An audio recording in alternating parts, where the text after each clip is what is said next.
Bienvenidos al bosquejo de la lección de la escuela sabática. Estamos muy felices de compartir juntos este estudio de la lección y está relacionado justamente sobre las enseñanzas de Jesús. ¿Qué Jesús enseñó? ¿Cuáles fueron los temas más relevantes que Jesús enseñó en cuanto estuvo en esta tierra? Y para comentar esta lección, que es la lección número 4 y que tiene como título Salvación, está con nosotros el doctor Carlos Steger, quien fue el escritor de esta lección y que también está con nosotros para comentar esta lección. Muchas gracias por estar con nosotros. Bienvenido. Gracias a ustedes por la invitación. También está con nosotros el pastor doctor Adolfo Suárez, quien también es profesor de teología y también le enseña en UNASPE, Ingeniero Coelho, aquí en Sao Paulo, estas materias relacionadas con los temas que estamos desarrollando. Bienvenido, pastor. Muchas gracias y que Dios nos bendiga en este momento. Vamos ahora a hacer una oración, pastor Steger, y vamos a continuar con este estudio. Amante Padre Celestial, te agradecemos porque tú nos amaste tanto que enviaste a tu Hijo para darnos vida eterna. Amén. Al estudiar este tema, ayúdanos a comprenderlo, pero sobre todo a renovar nuestra aceptación de Jesús como nuestro Salvador, nuestra entrega de nuestra vida totalmente a ti. En el nombre de Jesús. Amén. Amén. Se cuenta que un excelente nadador tenía la costumbre de mojarse los dedos antes de sumergirse en el agua. Alguien intrigado con aquel comportamiento le preguntó cuál era la razón de aquel hábito. El nadador sonrió y respondió: hay algunos años, en una cierta noche, yo perdí el sueño y quería ir a la piscina para nadar un poco. No encendí las luces de aquel lugar, pues la luna brillaba muy fuerte. Cuando yo estaba en el trampolín y listo para lanzarme al agua, extendí mis manos y pude ver mi sombra en la pared al frente, con los brazos abiertos. Parecía la imagen de una cruz. Y en vez de saltar, quedé allí parado, contemplando aquella bella imagen. En ese momento pensé en la cruz de Jesús y en su significado. Yo era un cristiano, pero cuando era apenas niño, aprendí que Jesús había muerto por mis pecados y vino para salvarme. Yo me sentí un poco así relacionado con esa imagen. Me senté allí en el trampolín en cuanto ellos venían a mi mente las enseñanzas de mi infancia. No sé cuánto tiempo pasé allí, dijo él, los que sé que después yo tuve paz. Y decidí no nadar más. Descendí del trampolín y resolví continuar durmiendo. Cuando, para mi asombro, descubrí que la piscina estaba vacía, no había nada de agua. Aquella noche, la cruz de Cristo me salvó de una forma increíble, 2 veces, porque me salvó de la muerte física y también de la muerte espiritual. Por eso, Él dijo, yo mojo los pies antes de poder saltar. El enfoque de la lección de esta semana es entender que la salvación de Dios que el Señor nos ofrece, nos libra del pecado y sus consecuencias. Vamos a estudiar 2 partes en la lección en el próximo bloque. Vamos a tomar 2 puntos, el origen de la salvación y también vamos a hablar sobre las consecuencias de la salvación. ¿En qué consiste la salvación que Dios nos ofrece? ¿Cuál es? Porque salvación es una palabra bien bíblica, ¿no? Pocas veces la gente habla de salvación afuera, pero es literalmente lo que Dios hizo por nosotros, salvarnos. ¿En qué consiste esa salvación? Para entender la salvación hay que entender la necesidad de la salvación. ¿Salvación de qué? En este caso es salvación de la muerte eterna. ¿Por qué? Todos los seres humanos somos pecadores. Pablo en Romanos 3, 10 al 12 dice que no hay justo ni aún uno, que todos hemos pecado. Y dice un poquito más adelante en ese mismo capítulo que todos estamos destituidos de la gloria de Dios. Y en el capítulo 6 dice que la paga del pecado es la muerte. De manera que todos merecemos morir. No simplemente morir como al fin de esta vida, sino la muerte eterna, que es el castigo por el pecado.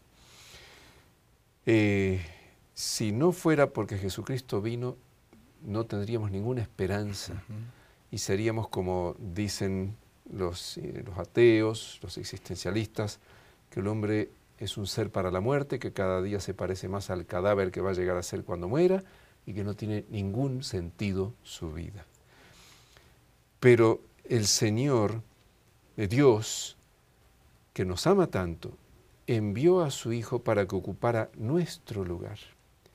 Y como dice Pablo en 2 Corintios 5:21, aquel que no conoció pecado, lo hizo pecado por causa de nosotros, para que nosotros fuésemos hechos justicia de Dios en él.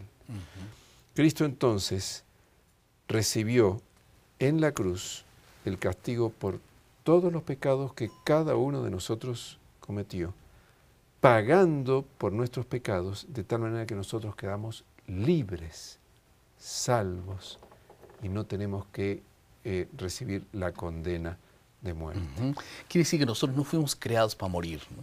Por eso es que la gente se resiste a morir, no quiere morir, tiene miedo de la muerte, pero están hablando de cosas finitas, pero Dios quiere además salvarnos de la muerte eterna. Salvación no es apenas salvarte de una situación aquí, de una situación allá, es salvarte de la condenación eterna del pecado, que es la muerte eterna. Entonces, alabado sea Dios por eso.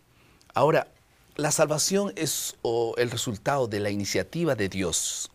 Sin embargo, Jesús dice que necesitamos buscar el reino de Dios y su justicia.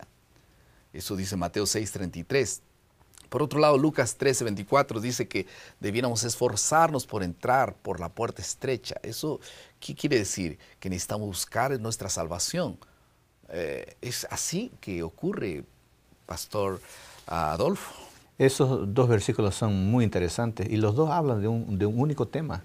Hablan de prioridad, dar prioridad a Dios. La palabra esforzados de Lucas significa dedicarse con empeño extremo. Y la palabra buscad de Mateo significa empeñarse con mucha voluntad para encontrar algo.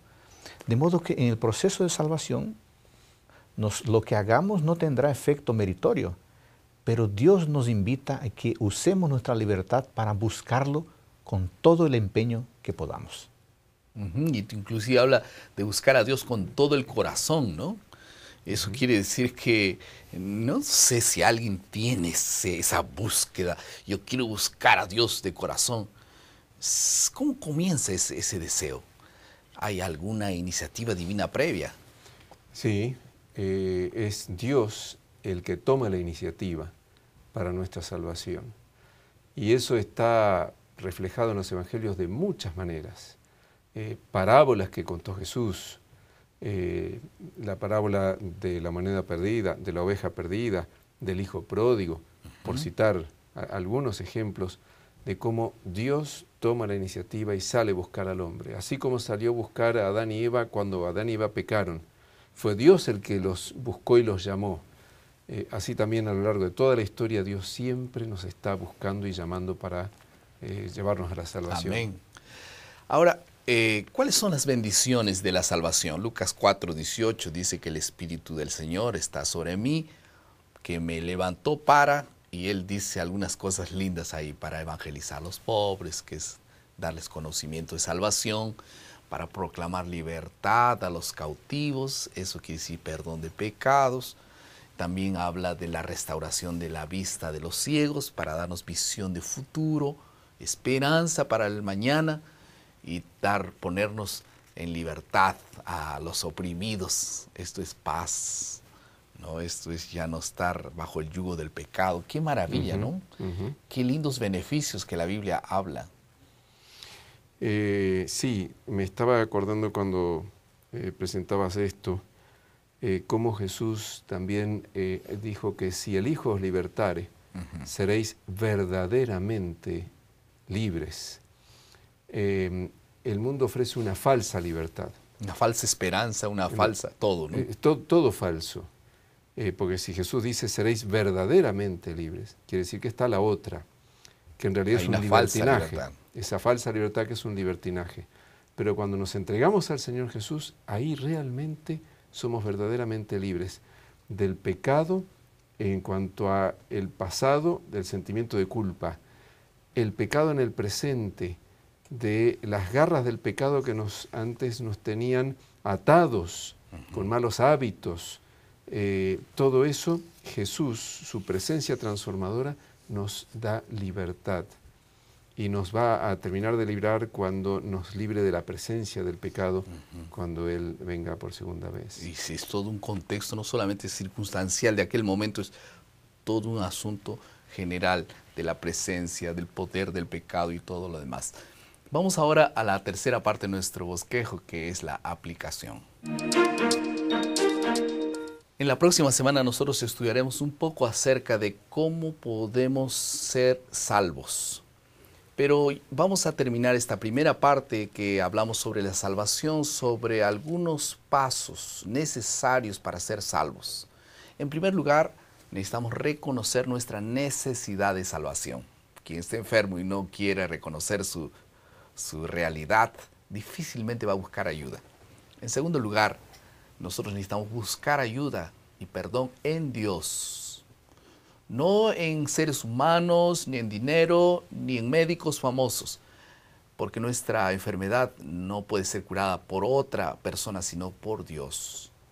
En tercer lugar, nosotros necesitamos permitir que Dios nos salve. Sea que Dios sea el Señor de nuestras vidas. No hay toda salvación, dice la Biblia. No hay ninguna salvación en nada ni en nadie que no sea Jesús. Y este es un asunto fundamental, no solamente reconocer que Él es el Señor, sino también entregar nuestra vida a Él totalmente. Y en cuarto lugar, nosotros necesitamos renovar la entrega todos los días. Y que Dios bendiga esta forma de poder tener la bendición de la salvación. Vamos a la última parte de nuestro bosquejo. Quería terminar este mensaje de la salvación leyendo un texto que probablemente sea el más completo en relación a la salvación, porque salvación no solamente es una gracia divina y es la fe que interviene, tiene algo más. Y dice Efesios 2, 8 y 10, porque por la gracia sois salvos mediante la fe, y esto no es don de vosotros, no viene de vosotros, es don de Dios, no de obras para que nadie se gloríe, pues somos hechura suya, creados en Cristo Jesús, y ahí viene la palabra clave, para buenas obras. En medio de ese concepto de salvación está la expresión para buenas obras. Quiere decir que la salvación no acaba, como muchas personas dicen, o yo quisiera aceptar a Jesús y morirme. No, Dios te salva para alguna cosa. ¿Y es para qué? Para que seas un testigo fiel, para que contagies a otros y que el Evangelio se expanda. Si tú reconoces que Dios te ha dado la salvación, entonces es para cumplir una misión. ¿Qué te parece si esta semana, correspondiendo a esta lección, te levantas en el nombre del Señor y vas a alguna persona y le dices, en el nombre del Señor, tú también tienes que conocer la salvación, así como yo conozco, testificar? Vamos a orar. Querido Padre, muchas gracias por la vida, por la salvación. Ayúdanos, Señor, a valorizar la salvación, testificando a los demás de esta salvación. Y con gratitud te decimos, ayúdanos a hacerlo esta semana, en el nombre de Jesús. Amén. Amén.